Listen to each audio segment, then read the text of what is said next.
Hey everyone, Nem here.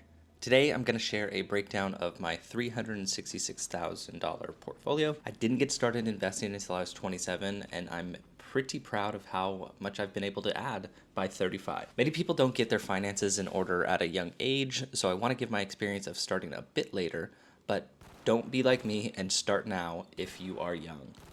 Mandatory warning, this is not financial advice, just a breakdown of my current portfolio allocation. Please do your own research and find what fits best for you. Okay, let's get started. So my lowest account is the Charles Schwab investment checking, and that sits at $1,391. I only keep around $1,000 in this when I need to get cash in different countries' currency. I do live overseas, and with this account, you're able to use its debit card for any ATM in the world, and Charles Schwab does reimburse that ATM fee. Where I live, the transaction fees at an ATM cost about $8, so I use petty cash for small things like street vendors and convenience stores. I really like the fact that I no longer get hit with that $8 fee every time I pull out money. So if you do travel a lot or live abroad, I would highly recommend this account.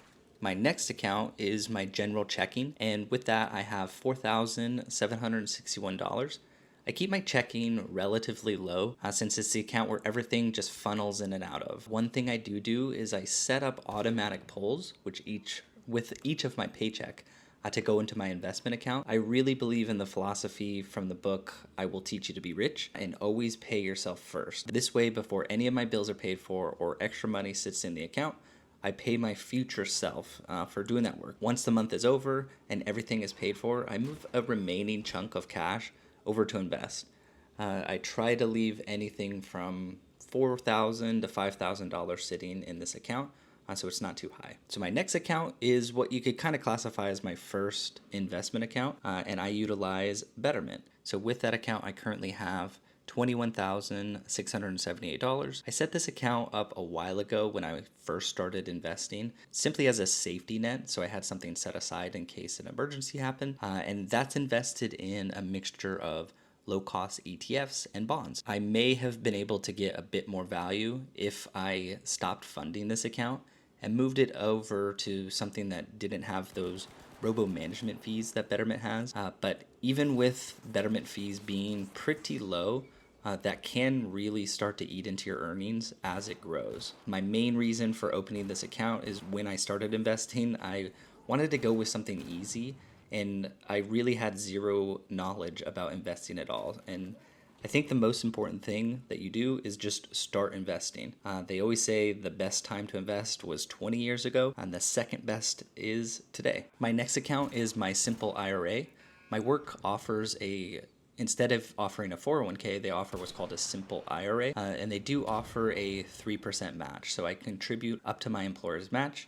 If you just started investing and your company offers a percentage match, that's really the perfect place to start, is go up to whatever your company's currently matching, because that percentage of money is essentially free money. You're doubling what you're putting in. A word of caution with your company's 401k or Simple IRA is you do have to invest the money once it's put into the account with either stocks or bonds, whatever they offer. I've spoken to many of my coworkers over the years that did not know this, and they lost years of growth by never logging into account. So don't have that money just sitting in a 401k or an IRA. You do have to go in there and allocate those funds, whether it's a automatic allocation to where whenever money gets put into it. With mine, I have to manually go in each month to see if I have enough to be able to buy a stock or a bond with the amount of money that I have in that account currently. So next on the list is I have a savings account. Currently I have $56,961.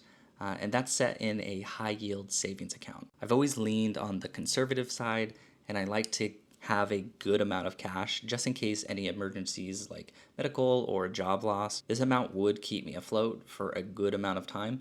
I do still have automatic deposits, but I'll pull out money if I feel like the amount in that savings account is getting a bit too high to be earning that 3.5% interest. After that, I'll throw that into my taxable brokerage account. Next on the list is my IRA.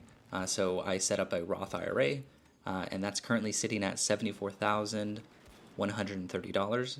It was one of my first investments, and I did start funding it with about $50 a month. And I really believe that building the habit of investing is the most important thing in the beginning. Even if there's not much left over from your paycheck and after all of your bills, you can still invest what you can. So whether that's 20, 10, 50, 100, it's really that habit that you create that will carry over for the long haul. And investing is a marathon, not a sprint. So if you want to grow wealth, you need to be patient. My IRA is also set up with a robo brokerage where I do just allocate 90% of that, of the funds that go in, into low cost ETFs. And currently about 10% is set into bonds. And as the years go on and I get closer to retirement age, I'll begin to shift from ETFs and more into bonds, as those are a bit more conservative. And the Roth IRA is really a super powerful investment tool. The maximum contribution for 2026 is $7,500 for individuals. And I believe the amount that you cannot be making over is around $140,000. So if you're making less than that, you can contribute up to that $7,500. And the reason why I like the Roth IRA so much is you do have to pay your taxes upfront. So after you earn it with your paycheck, you do pay those taxes to the federal or state government. But when you invested in your Roth IRA and you wait until your retirement age, then as you take out those gains, you do not have to pay any taxes. So this is a really great tool, especially if you believe, I don't think taxes go down. And hopefully as you build that up, you will have more in there and more returns. So that will be completely, those gains will be completely tax-free if you wait until your retirement age. The next account that I have is just my taxable brokerage. So my brokerage is currently sitting at $75,740. And same thing with this account as my other account. I currently only invest in the S&P 500 with VOO. This strategy can be a bit controversial with the online circles, but I'm not an active trader and I'm in this for the long haul. People will sell you courses, Discord memberships, just to get you get you set up to do picks for the next hot stock, but 99% of traders do not beat the S&P 500 over the long run. Simply, I just took the advice of one of the greatest investors in history, Warren Buffett, and he said, the goal of the non-professional should not be to pick winners, but rather to own a cross-section of businesses that in aggregate are bound to do well, and a low-cost S&P index fund will achieve this goal. So last is my house equity, which I estimate that at about $85,000. After the mortgage is paid and all the closing costs are accounted for, this is my portion. I got lucky with timing and was able to get a good deal on a house that I purchased with my brother in 2017. It has a 2.5% interest rate, and the value of the house has pretty much doubled since purchased. Now, this is just an estimate since the house is not a liquid asset, and it can take time to sell, and there's no guarantee that you're going to get anything near what the Zillow estimate is showing. I do plan on keeping the house for the long run as well, as neither of us have lived in the house since 2019, and it has been a rental property this whole time. It is cash flow positive, which is great, but there has been a few years where that has been negative due to repairs on the home. So that brings my grand total to $366,777. I have been able to accelerate my investments pretty consistently each year as my income has rose. And most importantly, my lifestyle did not creep with my wages. If anything, I became more conscious with my spending as I began to learn a bit more about investing. That's it. In this video, I just wanted to highlight what I do for my portfolio and to show it doesn't have to be complicated. There is still much more that I want to learn in this realm, and I'll be sharing what I do on this channel. So like always, thanks for watching, and I'll see you in the next one.